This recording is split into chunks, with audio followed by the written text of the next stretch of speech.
Amanecer gris. Junio de 1941. Un cruce sin nombre, en algún lugar entre bosques y ciénagas bálticas. Un cañón alemán de 37 milímetros, el famoso matapuertas, dispara, el fogonazo se apaga y la bala rebota como una piedra contra un muro. La tripulación alemana duda un segundo. En ese segundo, desde una torre descomunal, la boca negra de un 152 milímetros exhala un trueno.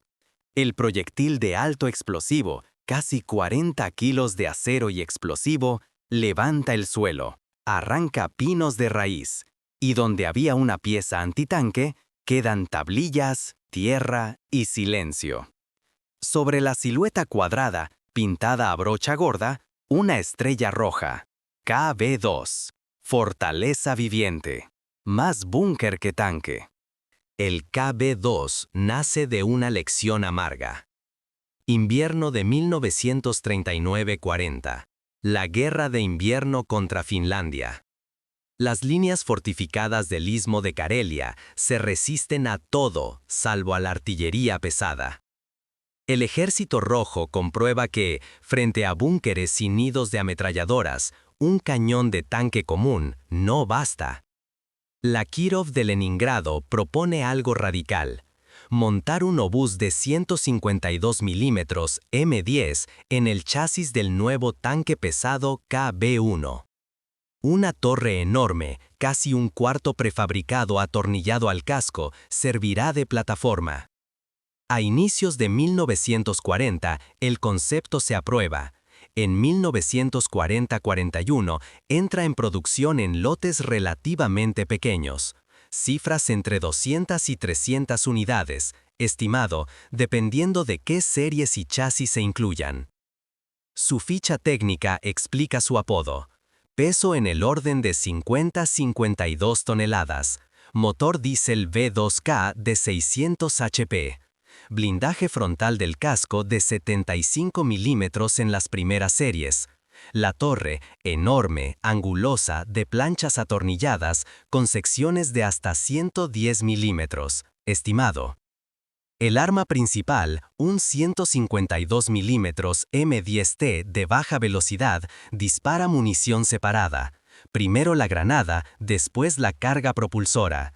Ritmo real de fuego, 1 o 2 tiros por minuto, con una tripulación de 6 o 7 hombres, apiñados bajo planchas que retumban a cada golpe del retroceso. El visor del artillero vibra, el cargador suda, el jefe de carro escucha el mecanismo de giro de la torre y reza para que el suelo esté nivelado. Porque la fortaleza tiene grietas. Su altura, más de 3 metros, es un faro. La torre, tan pesada, tiende a bloquearse en pendientes. La rotación manual, a veces imposible fuera de terreno llano. La transmisión sufre, marchas duras, embragues que se queman, cajas de cambios rotas en marchas largas. El KB2 no es un corredor, es un ariete. 22 de junio de 1941. Barbarroja. La Wehrmacht irrumpe. Y allí donde el asfalto termina y los caminos se vuelven barro, los KB, y de cuando en cuando un KB2, aparecen como paredes en el paisaje. La doctrina soviética no estaba afinada. A menudo estos colosos combaten aislados, sin infantería pegada a sus faldones, ni reconocimiento, a veces sin radios fiables. El resultado, pequeñas leyendas locales. Una de esas leyendas nace cerca de Raseinari, Lituania. Fuentes soviéticas y alemanas cuentan que un KB, frecuentemente identificado como KB2, aunque la versión exacta es disputada, bloqueó durante horas una carretera clave frente a elementos de la 6ª División Panzer. El patrón se repite.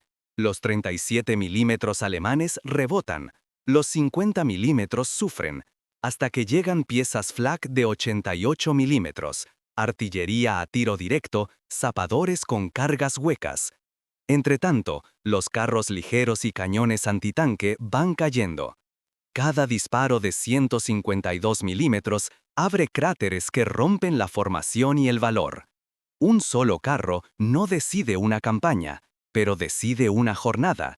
Mientras ese armatoste respira, ninguna columna pasa. No siempre el drama es épico, a veces es mecánico. Un suboficial soviético recuerda, memoria de posguerra. En Loma Suave, la torre no giró. Tuvimos que calzar con tablones las orugas para nivelar. El enemigo no disparó, quizá no entendía qué veía.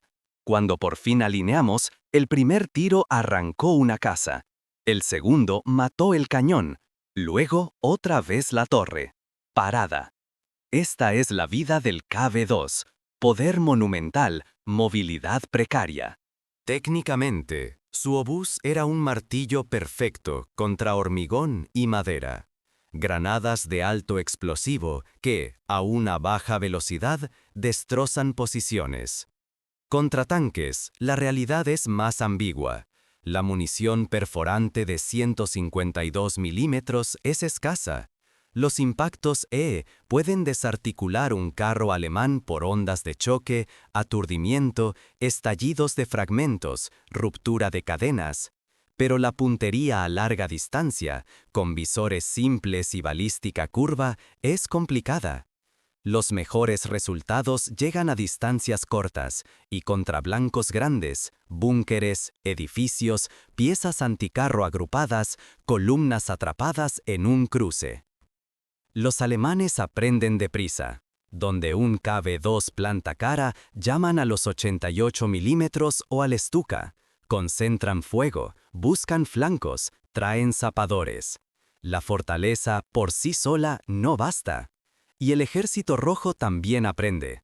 Una plataforma con un arma desmesurada necesita doctrina y entorno, infantería pegada, ingenieros, artillería en coordinación, combustible y repuestos. En 1941, casi nada de eso llega a tiempo. Verano tardío, 1941. Al amanecer, una aldea bielorrusa humea. Dos compañías de infantería soviética retroceden por una carretera bordeada de abedules. Al final de la calle principal, un KB-2 espera, compacto como un cobertizo de acero. El jefe de carro levanta los prismáticos. Ve el polvo de una columna alemana, semiorugas, cañones arrastrados, un PAC-38 de 50 milímetros desplegándose. La radio enmudece.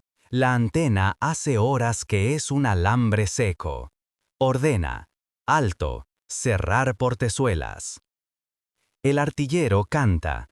He cargado. El cargador embute la granada con los hombros. El asistente de cargador introduce la carga. El cañón baja un dedo. El visor se aclara. Disparo. El primer PAC desaparece. Los alemanes, rutinarios, precisos, ya tienen el segundo emplazado. Disparo. Silencio otra vez. La tercera y cuarta pieza son más tercas. Empiezan a buscar ángulos, a entender la cadencia lenta del monstruo. Un proyectil de 50 milímetros golpea una bisagra de la plancha lateral. Un trozo de acero cruza la torre como una abeja enloquecida. El cargador sangra de la ceja, pero sigue. Un 88 milímetros a la distancia maniobra para tener línea de fuego. Tarda. El terreno es irregular, los árboles molestan, el nervio falla cuando se sabe observado por un ojo de 152 milímetros. El KB-2 hace lo que debe. No caza tanques, derriba puertas. Dispara a la casa del cruce que oculta un nido de ametralladoras. Dispara al camión de munición. Dispara al puente de madera. Cada explosión no solo destruye, desmonta el plan. Para cuando el Flak alcanza su posición, la infantería alemana ya ha perdido 2 secciones y mucho impulso. El 88 canta. La gran aguja blanca atraviesa el aire y golpea la plancha frontal. El KV aguanta. Segundo tiro. Tercero. Cuarto. Un reventón sacude la torre. Un perno salta, el brazo del artillero se entumece. La infantería soviética, que había encontrado valor tras el amparo del coloso, empieza a retirarse en orden. El comandante mira al cielo. No hay estuca, la suerte es relativa. Ordena movimiento. Bajo, lento, con el suelo lo más plano posible. En la tercera curva, la caja de cambios protesta y muere. El KV-2 se queda plantado como lo que es, un bloque. La tripulación lo incendia y se retira. A sus espaldas, los alemanes rodean, rematan y fotografían el rectángulo humeante. Ganaron el cruce. Perdieron la mañana. Episodios así, gloriosos, trágicos, mecánicos, explican por qué la propaganda soviética convirtió al KV-2 en símbolo de fortaleza viviente durante el desastre de 1941. No ganó batallas estratégicas, ganó tiempo.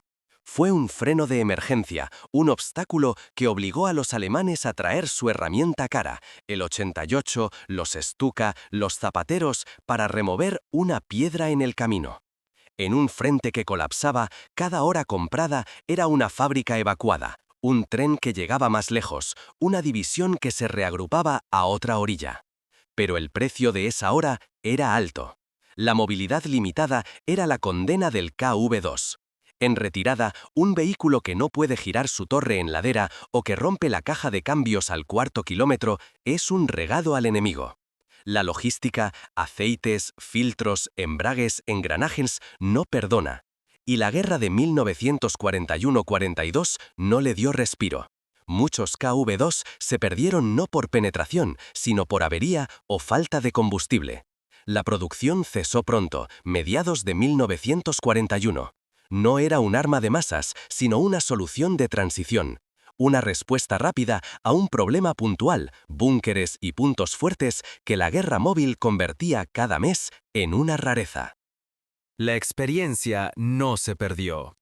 En 1943, con el Ejército Rojo ya a la ofensiva, llegará la familia de cañones de asalto de 152 milímetros. Su-152, luego Isu-152, sobre chasis más bajos y robustos, con armas más modernas, ML-20S, y una doctrina clara: romper fortificaciones, destruir nidos en ciudades y, por oportunidad, destrozar carros pesados enemigos con granadas EE que arrancaban torres y quebraban almas. El apodo cazabestias, Zverovoy, se lo ganarían en Kursk. El KV-2, torpe y altísimo, fue su antecesor brutal. Quedan fotos. Un KV-2 inmenso junto a casas de madera que parecen juguetes. Restos de torres clavadas en cunetas. Informes alemanes que escriben con alivio: abatido por 8.8 centímetros a 800 metros. Tras páginas de quejas de 3.7 centímetros ineficaces.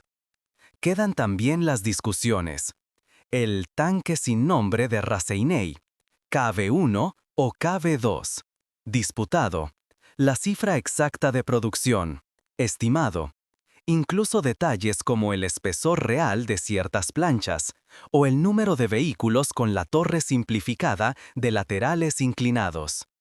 La historia del KV-2 exige honestidad. Donde el dato no es seguro, hay que decirlo.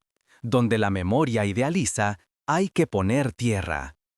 Pero más allá de disputas de milímetros, sobreviven tres certezas. El KV-2 fue un arma concebida para un tipo de guerra que duró poco, la del asalto a fortificaciones, lanzada a una guerra que cambió de forma, la guerra de movimiento. Su eficacia puntual fue enorme, su utilidad sostenida, limitada. La segunda, su mera presencia alteraba comportamientos. Un KV-2 en un cruce obligaba a redibujar mapas, forzaba al enemigo a usar su munición escasa más valiosa, a exponer cañones de 88 milímetros, a detener una columna que corría. Ese retraso salvó hombres que nunca sabrán que lo salvó. Un armatoste encallado kilómetros atrás. La tercera fue escuela. Enseñó a los soviéticos que la artillería pesada sobre orugas debía ser baja, robusta, con silueta discreta y misión definida. Y enseñó a los alemanes que su confianza en el 37 milímetros debía morir rápido. En esa pedagogía brutal, el KV-2 cumplió. Imaginemos al final una tripulación cualquiera.